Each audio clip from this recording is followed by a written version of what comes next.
everyone, I'm Zahra, a nutritionist and an NLP practitioner. Today, I'm going to be talking about the 3 signs that you have emotional mastery. Now, why do we even want emotional mastery in the first place? Is there a beast inside us that we need to tame? What is emotional mastery in the first place? Well, I think emotional mastery is misunderstood.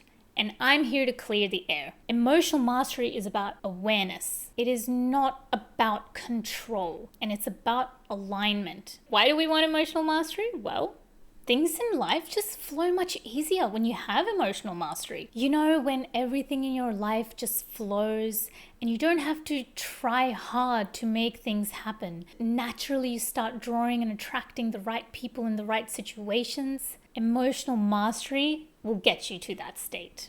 The first way to know that you have emotional mastery, you respond. You don't react. Now, what's the difference? Because responding is still reacting, right? Well, no.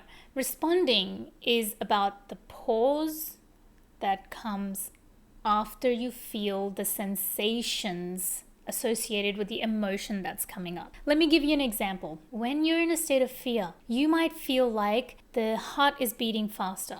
You might feel a rush. Maybe you feel flushed in your face.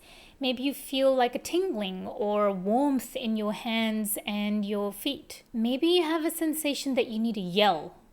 What do?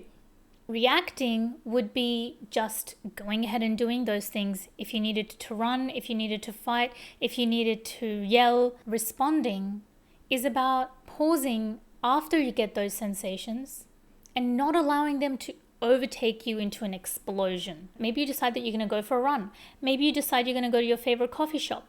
Maybe you decide you want to talk to your friend to blow off some steam. And that is still part of the responding, because there are emotions that you're feeling, and if you don't let them flow and you suppress them, that's going to lead to way more complicated problems later on. Understanding that difference between responding and reacting allows you to gain that emotional mastery over time.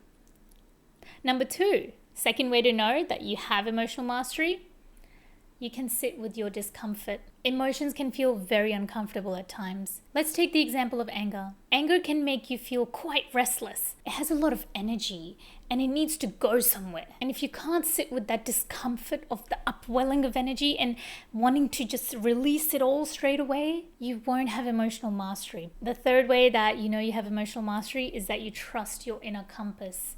When you have trust in your inner compass, external validation just becomes a bonus on top of what you already know and feel. You don't have self-doubt and you can trust your intuition. And you know, when you have conflicting views from people around you, but you know in your heart what the right thing is and you can trust that, that's part of emotional mastery. Because external validation just puts you at effect of your environment, of other people, and you're letting that external validation make your own decisions. Today, I want to ask you, which one of these do you feel more connected to? And which ones do you feel like you could grow a little bit in? I'd love to know. For me, I really find it challenging to sit with the discomfort. I'm not gonna lie. But you know what? The good news is that we can develop this, and the more we practice, the better we can get. And it's gonna be an awareness process. When your awareness expands and includes all of the emotions, you're allowed to express and have a connection. If you want to dive deeper, I would love to invite you to my Facebook group, Unleash Her Wellness. The link for that is in my bio. And if you find this video helpful, share it with someone you know. Maybe they want to gain emotional mastery too. Hope to see you next time. Bye.